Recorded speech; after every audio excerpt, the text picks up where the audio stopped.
Chatda nega suslashib qoldinglar yana?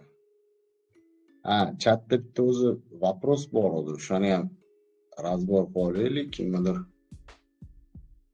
Bitcoin'da savol bor edi.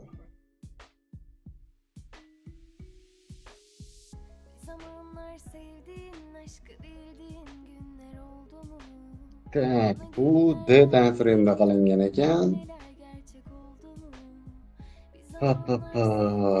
Katta kanalni proboy qildi.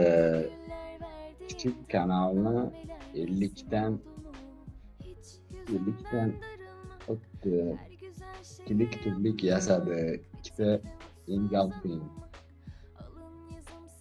Uzoq muddatga qarasak bo'ladimi?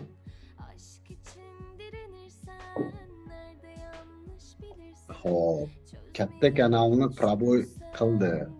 Katta kanalni proboy qildimi yo'qmi? Uni давайте ko'ramiz. Bitok.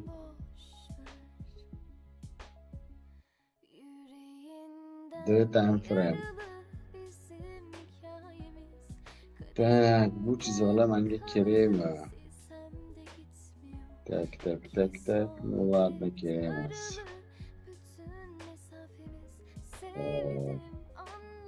Katta kanal. Qanaqa chizilgani bu kanal? Bir.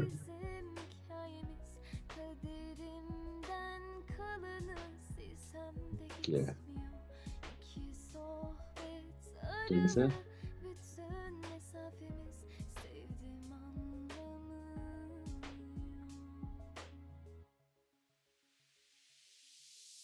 Zamanlar sevdiğin, aşkı bildiğin günler oldu mu?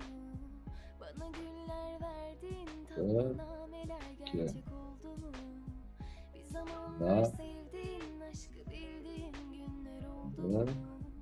Bana güller verdiğin tatlı nameler mevsim oldu mu? Tak. Okey. Proboy bor, lekin ahamiyat beradigan bo'lsak, proboy qilgan shamcha, mana bu yashil shamcha.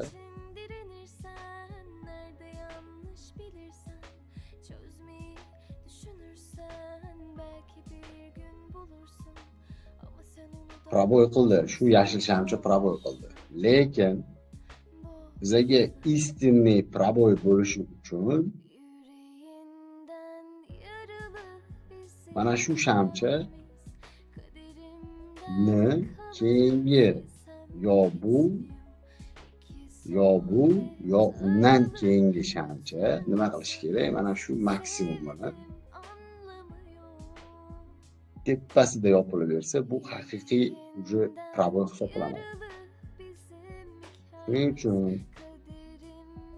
nima qilamiz bu yerda? Yo shu shamchani kutamiz yoki D time frame'da biza nima qilamiz? Bir. Ikkili tubli D time frame'da bor. Raz, belgiladik. Proboy bormi? Bor. Откат, ya'ni korreksiya bu darajaga kelmadi. Хорошо.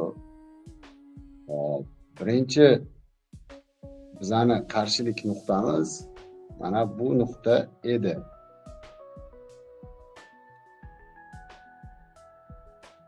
Reaksiya bormi? Pastga reaksiya bor.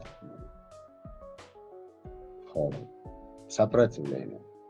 Поддержкаlarimiz bormi? Поддержкаlarimiz bor.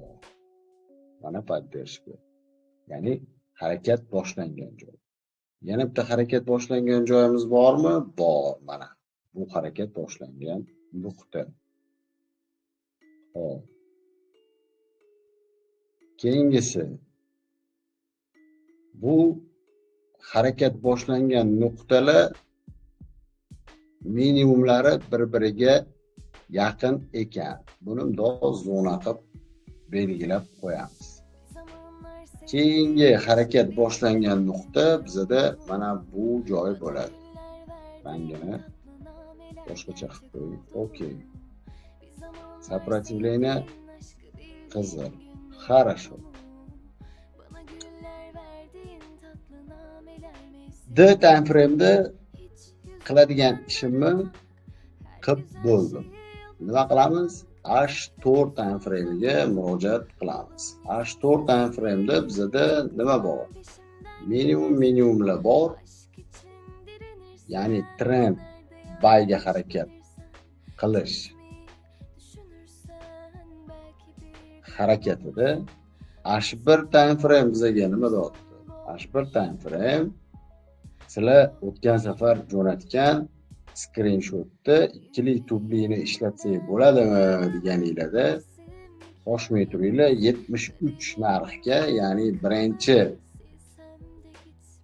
imbalans yoki FVG ga reaksiyasini kutinglar deb yozib yuborgan edim. Mana birinchi reaksiya 73 narx. Hop, ikkinchi reaksiyani qatdan kutishimiz mumkin. Yana bu joyda bizda mana FVG nuqtasi bor. Yana bitta FVG bizda mana bu zonada bor ekan. Endi H1 strategiyamizga agar biz zona topadigan bo'lsak, bu bizda birinchi zonamiz mana bu shamcha bo'ladi, mana minimumi va maksimumi. Mana bu shamcha. Histogrammadan oladigan bo'lsak. Хорошо. Откат buy zonaga kirdi mana. Hali proboy yo'q. FVG ni pastki qismida, mana pastki qismida va bu shamchani minimum qismiga agar biz harakatni bu tarzda davom ettiradigan bo'lsak, maksimumlar pasayib ketdi va pastrog'iga yaqinlashib ma'lum bir pastki pattern yoki shamcha bo'ladigan bo'lsa, biz yana buy pozitsiya qidirishimiz mumkin. Bu plan A. Agar keyingi bizda shamcha bor, bu H1 bo'yicha mana bu shamcha. Bu shamcha. Maksimumni belgilab o'tirmayman, chunki mana bu maksimumga to'g'ri keladi. Keyingi ssenariy mana bu zonadan 72-315 dan atskok kutishimiz mumkin. Paka ikkita ssenariy. Buni shunday yana belgilab qo'ydik.